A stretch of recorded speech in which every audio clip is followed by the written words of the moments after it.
Eh bien, bonjour tout le monde, on se retrouve donc aujourd'hui pour le corriger d'un exercice bac maths.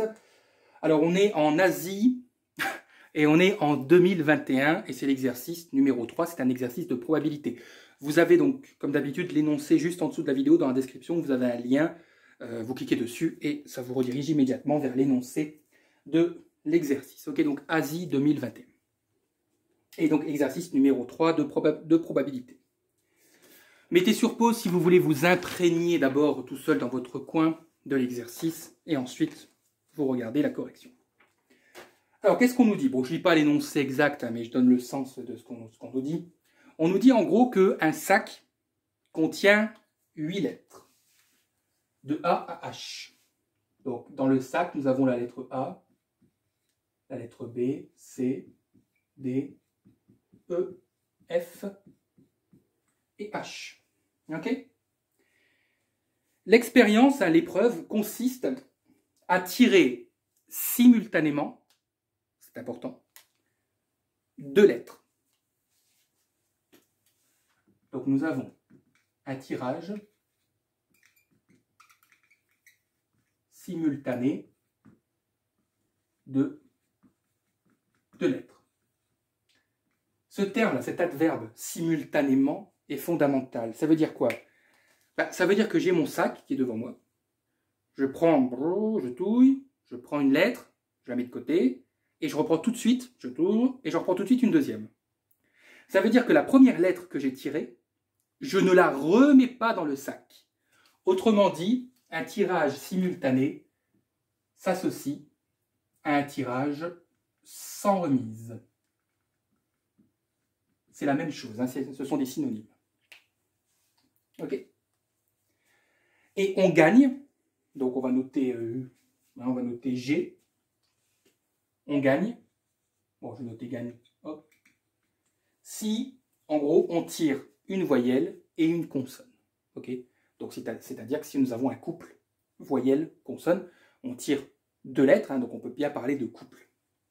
Donc on gagne, donc je vais noter comme ça, voyelle, consonne. Ok, donc si on a un couple gagnant, voyelle, consonne. Alors la première question, on nous demande le nombre de tirages possibles. Le nombre de tirages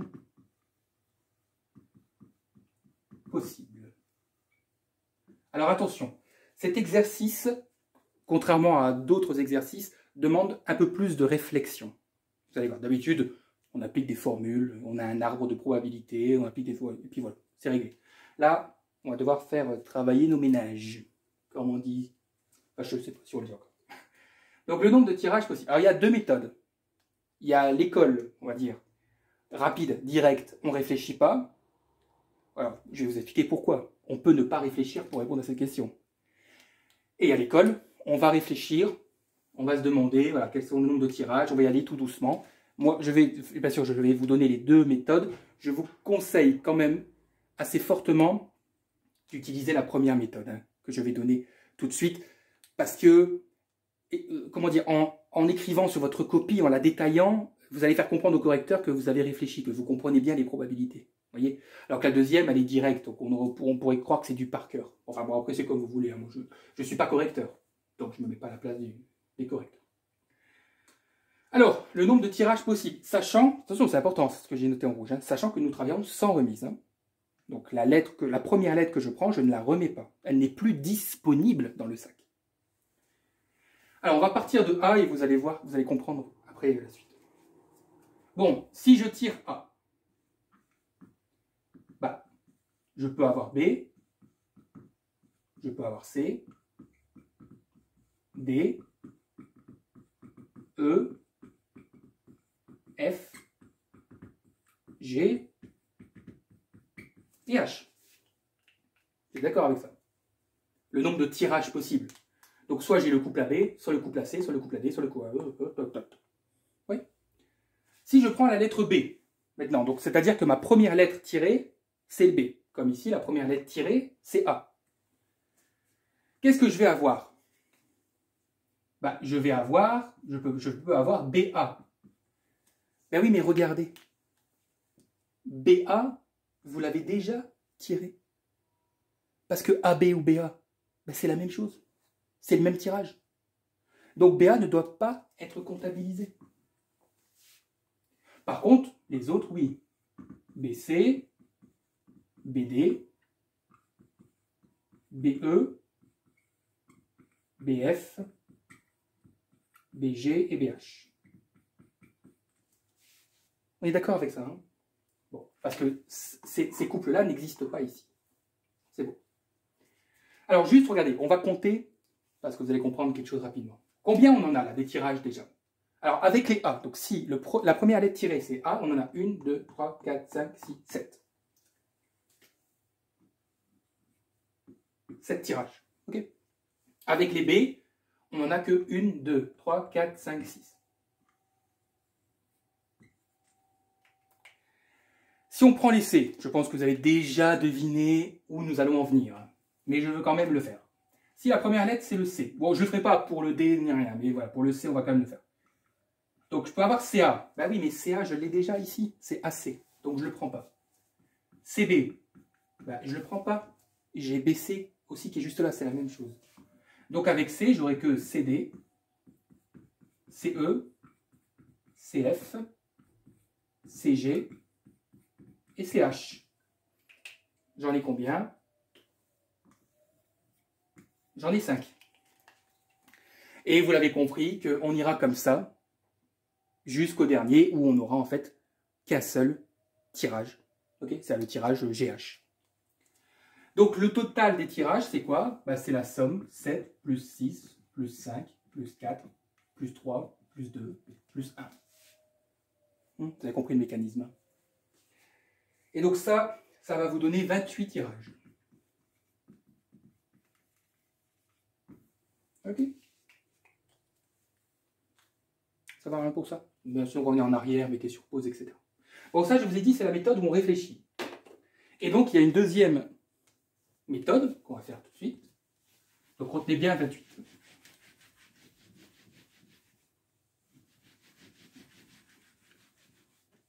Alors, c'est quoi cette deuxième méthode? Ben, en fait, il faut y voir une sorte de synonyme. C'est-à-dire que ce qu'on appelle le nombre de tirages possibles, en langage de probabilité, on peut appeler ça aussi le nombre de combinaisons possibles.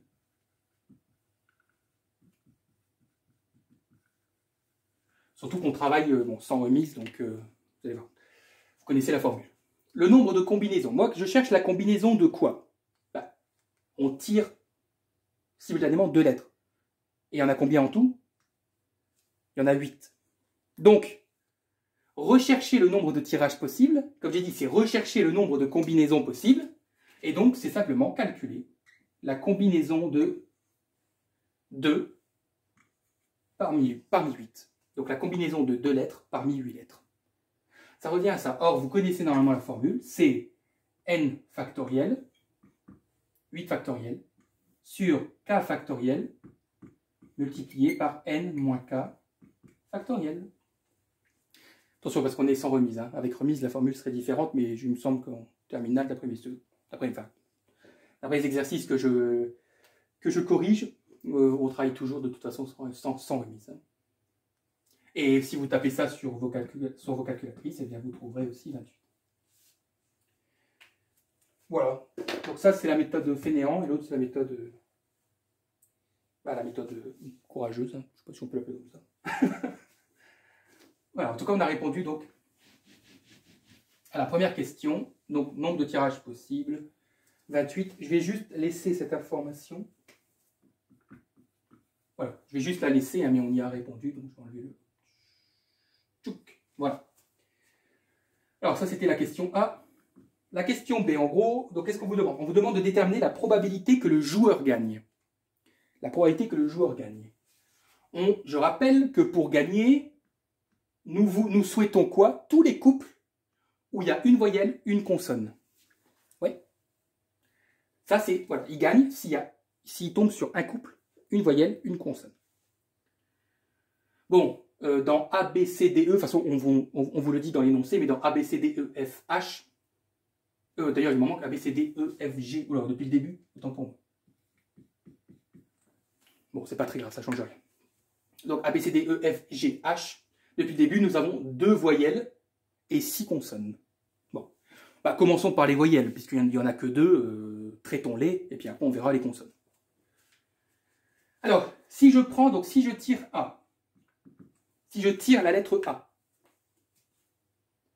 la seconde doit être une consonne, obligatoirement. Donc, ça peut être B, pour que je gagne. Hein. Le but, on veut la probabilité que le joueur gagne. Donc on va d'abord étudier tous les tirages gagnants. Vous voyez ce que je veux dire? C'est comme on pourrait dire tous les tickets gagnants. Hein, bon, à la loterie. Donc AB, AC, ok. AD, ouais. Est-ce que je prends E? Non, hein, parce que E c'est aussi une voyelle. AF, AG et AH. Ok. Donc j'en ai combien? 1, 2, 3, 4, 5, 6. Hop. Donc j'ai 6 couples gagnants. Si je tire en premier la lettre A. Alors on va faire la lettre E, comme ça on se sera débarrassé des voyelles. Donc E, est-ce que je peux faire EA? Non. EB, oui. Est-ce que je peux faire EC? Oui. ED, oui. EF, oui. EG, oui. EH, oui. J'en ai combien? 1, 2, 3, 4, 5, 6. Bon, maintenant, je devrais faire aussi les consonnes. Pourquoi? Parce que je peux tirer d'abord B. Et donc, pour que ce tirage soit gagnant, il me faudrait A. Bah oui, mais BA existe, il est là. Ensuite, il faudrait que j'ai BE. Bah, BE, il existe, c'est EB. Ah, ok. Ah oui, mais alors du coup, pour la consonne C, bah, il me faut du CA. Bah, CA, il existe, c'est AC. Ah, il me faut du CE. Bah, CE existe, c'est du EC. Autrement dit, ici, vous avez tous les tirages gagnants. Puisque vous avez toutes les consonnes associées aux 2 voyelles. Voilà. Donc, nous avons 12 tirages gagnants. Ouais. Bon, j'ai pas répondu encore à la question. Moi, je veux la probabilité. Donc, bon, vous m'accordez qu'on va écrire G, l'événement, le joueur gagne.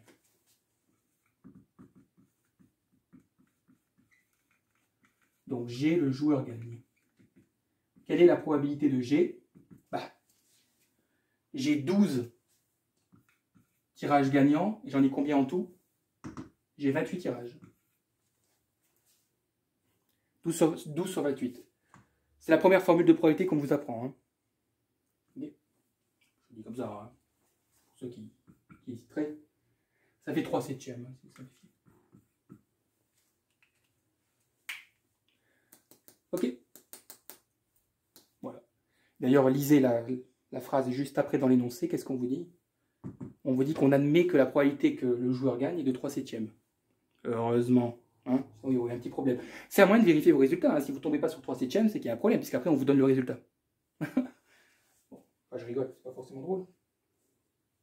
Bon allez, pour cette première partie, ça va. Donc oui, hein, ici, attention, hein. Faites preuve de calme. Ça marche toujours avec, avec les probabilités, là. Le calme et la patience. Alors, je peux effacer, du coup, je peux tout effacer à la limite. En fait, là, c'est la probabilité qui va m'intéresser et la suite de l'exercice. On vous dit que la question 2 et la question 3 peuvent être traitées de manière indépendante. Hein. C'est important. Donc, je vais juste écrire P de G égale 3/7. Alors, qu'est-ce qu'on nous dit en gros? Bon, moi, j'ai résumé. Hein. C'est que pour jouer, le joueur, il doit payer K euros. Donc, pour jouer, s'il veut jouer, il doit dépenser K euros. Et attention, on vous donne une information, c'est que K, on vous dit, est un entier naturel non nul. Hein. Donc, c'est-à-dire que K, on va le noter comme ça, appartient à l'ensemble des naturels excepté 0. Enfin, vous avez compris le sens, c'est qu'en fait, c'est K vaut 1, 2, 3, 4, 5, jusque... Bon, il ne faut pas dépenser trop de sous à la loterie. Hein. Donc on dépense K euros. S'il gagne, c'est ça qu'on nous dit d'annoncer. Donc moi j'écris comme ça, voilà, j'abrège. Voilà. S'il gagne, donc si G, on nous dit qu'il remporte 10 euros. Et si donc du coup bah, il ne gagne pas, bah, il remporte 0 euros, puisqu'on nous dit sinon rien. Sinon rien c'est 0 euros. Et on vous dit que G, c'est une variable qui est égale au gain du joueur. Et donc G, c'est une variable qui est égale au gain du joueur.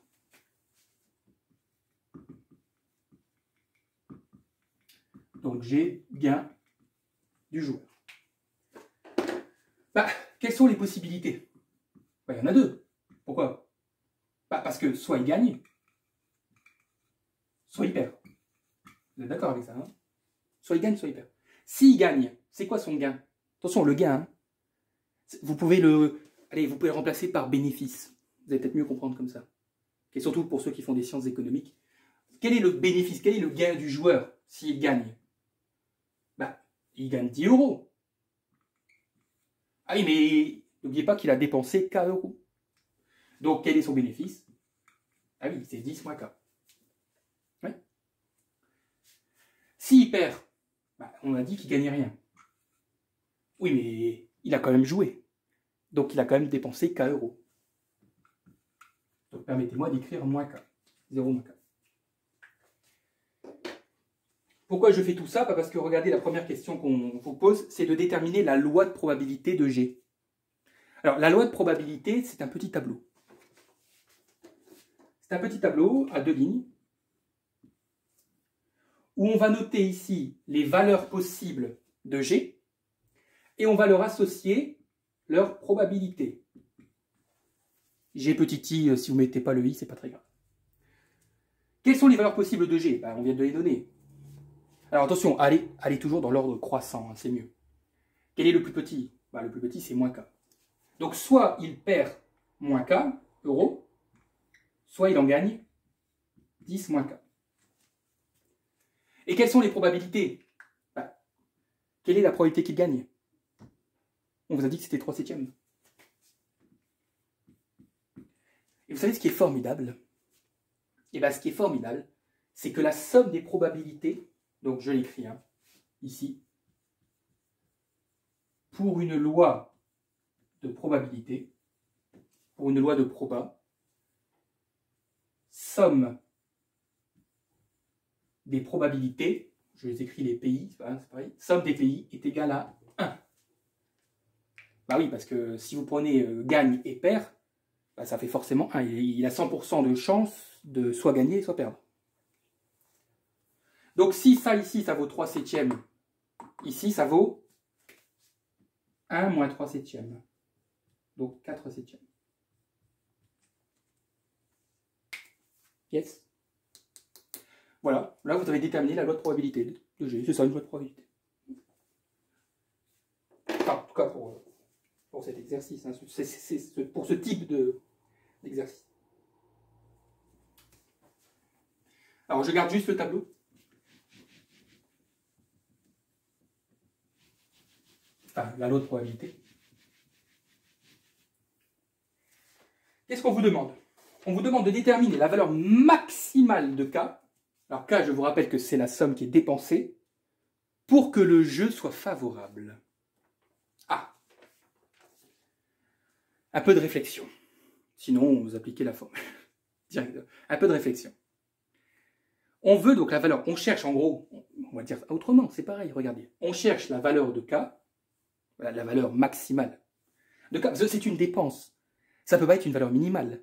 Ce qu'on recherche, c'est justement, c'est la dépense maximale. Parce que si vous recherchez la dépense minimale, c'est qu'en fait, vous n'avez aucune notion de l'argent. Soit vous êtes milliardaire, ça, bon voilà. Donc là, on est dans un cas réel, on va dire ça comme ça. Donc, on cherche une valeur maximale, une dépense maximale pour que le jeu soit favorable. À quel moment le jeu est favorable? Alors imaginez-vous, vous avez le joueur, il peut jouer autant de fois qu'il veut, hein. On n'a jamais dit qu'il pouvait il devait s'arrêter. Alors il joue. Mais à chaque fois qu'il joue, il ne sait pas combien il va gagner. Parce que la loi de probabilité, elle est là. Il y a 4/7 de chance de perdre moins K, et il y a 3/7 de chance de gagner 10 moins K. Bon, alors il va gagner, il ne sait pas combien il va gagner. Mais qu'est-ce qui peut se faire comme réflexion? Ce qu'il peut faire, c'est qu'il peut espérer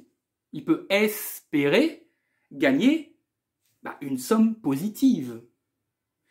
Ce qu'il cherche, c'est que la valeur de G soit au moins positive, 1 centime, ne serait-ce qu'un centime. Au moins, il est ni gagnant ni perdant. On peut le formuler autrement. Le joueur, ce qui l'intéresse, s'il joue, s'il joue 1500 fois, à chaque fois, il va gagner de l'argent, parfois il va en perdre, il va en regagner, il va en perdre. À la fin, vous faites quoi? Vous faites les comptes. Et donc, vous jouez 1500 fois. Vous sortez de la salle, vous êtes là, vous êtes fatigué, vous faites les comptes. Et quel est votre objectif? C'est qu'en moyenne, quand vous faites la moyenne de vos comptes, de la somme dépensée, de la somme gagnée, ce soit, encore une fois, un tout petit peu positif. J'ai utilisé 2 termes dans les 2 façons de dire cette phrase. J'ai utilisé espère et j'ai utilisé moyenne. Eh bien, ces 2 façons de formuler nous conduisent directement à déterminer ce qu'on appelle l'espérance mathématique de la loi. L'espérance de G. Il espère gagner une somme positive.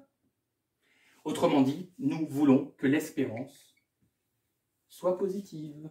Ou alors en moyenne, parce que l'espérance en probabilité, c'est ce qu'on appelle la moyenne en statistique descriptive. Donc c'est pareil.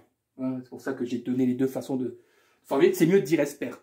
Parce que moyenne, ça voudrait dire que la chose est déjà réalisée. Donc nous ne sommes plus vraiment dans un cas de probabilité, mais on s'en fout, mettez ça de côté. Dans votre esprit, ça sera pour vos études supérieures, tout ça.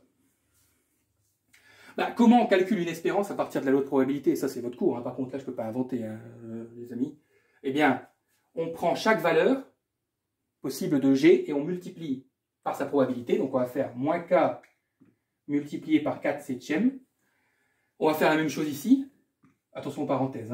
10 moins K multiplié par 3 septièmes. On est d'accord. Et on additionne les deux. Et ça donne l'espérance mathématique.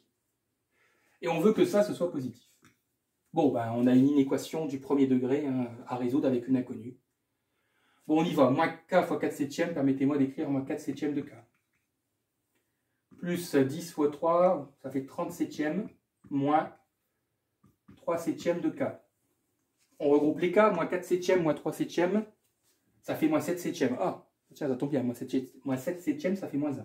Donc ça fait moins K. Et le 30 septième, on le fait passer de l'autre côté. Donc ça va être supérieur, attention, on change le signe, à moins 30 septièmes. Négatif, négatif, on les annule. Attention. Ah, ouais, je vous vois venir. Attention. Tout se passe comme si on divisait de chaque côté par moins 1. Ou alors, pareil, on multipliait de chaque côté par moins 1. Le sens de l'inégalité change. K devient inférieur à 30 septièmes. Mais c'est normal, c'est logique. On veut, je vous rappelle, une dépense maximale. Il faut bien qu'elle soit inférieure à une somme si on veut un maximum. Donc K est inférieur à 30 septièmes. Alors 30 septièmes, ça fait à peu près 4,3. Donc K est inférieur. Doit être inférieur à 4,3. 4,3 euros. Ouais. Et là, et ça, c'est quoi? K, c'est un entier naturel. Donc pas de décimale. Donc on doit prendre la valeur en dessous, forcément. Donc la dépense maximale, elle doit être de 4 euros. Vous devez faire attention à tout. N'allez pas au bac sans surligneur, enfin je vous le conseille. Ou en tout cas sans stylo de couleur. Parce que tout ça, là, toutes ces petites informations, je vous conseille sincèrement de les surligner ou de les souligner avec des couleurs, on va dire, adéquates ou communes, si c'est le même type d'information qu'on vous donne. Vous avez compris. Ok? Bon allez, dernière question, qui n'était pas beaucoup plus facile. Ah, dernière question, dernière partie, peu importe. Hop là. Hop, j'ai plus besoin de ça. Donc j'ai P2G sous les yeux. Alors, on nous donne une variable aléatoire X. Donc on nous la donne. Alors oui, juste avant, autant pour moi. Oui, on va aller dans. On va dans l'ordre. On nous dit qu'en gros, qu'il y a 10 joueurs. Donc il y a 10 joueurs et ils font une partie chacun. Et bien sûr, là, heureusement, mais même si, bon, de toute façon, même s'il ne nous l'avait pas dit, on aurait dû supposer cette chose, c'est que les lettres tirées sont remises après chaque partie. C'est-à-dire que quand le joueur joue, et une fois qu'il a fini, on remet toutes les lettres et le deuxième joue. Parce que sinon, c'est un bazar pas possible. Hein. Vous sauriez faire ce genre de choses si vous faisiez des études de statistiques ou des études de probabilité. Hein. Là, ça devient compliqué sinon. Mais bon, bref, c'est pas important. L'important, c'est qu'il y a 10 joueurs, ils jouent chacun une partie. Et on vous donne donc la variable aléatoire x, on vous dit c'est le nombre de joueurs gagnants. Bah oui, parce que c'est intéressant, non? Parce que si j'ai 10 personnes qui jouent, bah, ce qui m'intéresse, c'est de savoir combien gagnent. Bah, c'est ça, x c'est le nombre de joueurs qui gagnent. Donc c'est intéressant à étudier. Alors on vous demande de justifier que x est une loi binomiale. Alors là, je suis désolé, mais là, il faut faire référence à votre cours, vous l'avez déjà étudié. C'est une répétition de 10 épreuves de Bernoulli de manière indépendante et de manière strictement identique, avec une probabilité de 3/7. Là, c'est du blablabla. Là, allez voir votre cours, sincèrement, c'est toujours la même chose. Donc, x suit bien une loi binomiale. De quel paramètre? N. N, c'est le nombre de fois qu'on répète l'expérience. Bah, il y a 10 joueurs, et ils jouent chacun une partie. Alors, il y a combien de parties? Bah, il y en a 10. Et on s'intéresse au fait qu'il gagne. Quelle est la probabilité que le joueur gagne? 3/7. Voilà les paramètres. Et on vous demande de calculer, bon ça c'est facile, je ne ferai pas les deux dernières questions, parce que les deux dernières questions exigent l'utilisation d'une calculatrice. Alors là c'est compliqué, je ne m'y connais pas du tout pour pouvoir vous afficher une calculatrice sur la vidéo. Donc on ne la fera pas, mais c'est pas très compliqué. Hein. D'autant que on utilise la calculatrice. On demande P de x égale 4. Bah là, on utilise la formule. Hein. C'est quoi la formule lorsqu'on a une loi binomiale? P de x égale k égale combinaison de k parmi n multiplié par p puissance k multiplié par 1 moins p puissance n moins k. Donc P de x égale 4, c'est la combinaison de 4 n vaut 10. Multiplié par probabilité qu'il gagne. 3/7. Attention aux parenthèses. Puissance K. K, je vous rappelle que c'est la valeur qu'on cherche. Donc 4. Multiplié par 1 moins P. 1 moins 3/7. Ça on avait déterminé d'ailleurs. Ça fait 4/7. Puissance N moins K. 10 moins 4. Alors, la combinaison, il y a deux possibilités. Soit vous la déterminez à la main, avec les factoriels, soit vous avez une touche, pareil, sur vos calculatrices. Là, il faut aller voir, normalement, votre prof vous a tout expliqué hein, à ce moment-là. Soit sur vos calculatrices, vous avez une touche, vous tapez ça et vous tombez tout de suite sur le résultat. Ok? Je donne juste la formule pour ceux qui voudraient se prendre la tête arithmétiquement. Donc, on aura 10 factoriels sur 4 factoriels, multiplié par 10 moins 4 factoriels. Multiplier, bon bah là, vous tapez tout ça sur vos calculatrices. Je vous conseille vivement, après vous faites ce que vous voulez, donc ici c'est puissance 6, hein, 10 moins 4 ça fait 6. Je vous conseille vivement de tout taper d'un seul coup. Parce que si vous faites différentes étapes, vous allez faire 3 arrondis. Enfin ici non, ça tombe juste. Vous allez faire 2 arrondis. C'est pas très grave un arrondi multiplié par un arrondi. Mais prenez l'habitude, parce que dans vos études supérieures, vous allez avoir des choses qui vont avoir le quadruple de cette taille. Des calculs avec le quadruple de cette taille. Si vous faites 10 arrondis, imaginez-vous le résultat final. Donc je vous conseille de tout taper d'un seul coup. Et vous allez trouver, on nous demande d'arrondir hein, à 10 moins 3 près. Donc ça veut dire, 10 moins 3, ça veut dire quoi? Ça veut dire, oui, 3 décimales. Hein. Donc 3 chiffres après la virgule. Donc ça fait 0,247. Et voilà. Et je vous dis les deux dernières questions, on aurait pu les faire à la main, hein. Surtout la question suivante, la P de x supérieure ou égale à 5. On aurait dû calculer P de x supérieur ou égal à 5, c'est P de x égale 6, 7, 8, 9, 10. Donc on aurait dû répéter 6, 7, 8, 9, 10. On aurait dû répéter cette formule 5 fois. 5 fois on aurait dû répéter cette formule et tout additionner. C'est pour ça qu'on vous demande de le faire à la calculatrice. Oui, c'est direct. Ok, voilà, merci à vous. N'hésitez pas de liker, de vous abonner, ça fait toujours plaisir pour soutenir la chaîne. Et puis on se retrouve très bientôt pour de nouvelles vidéos.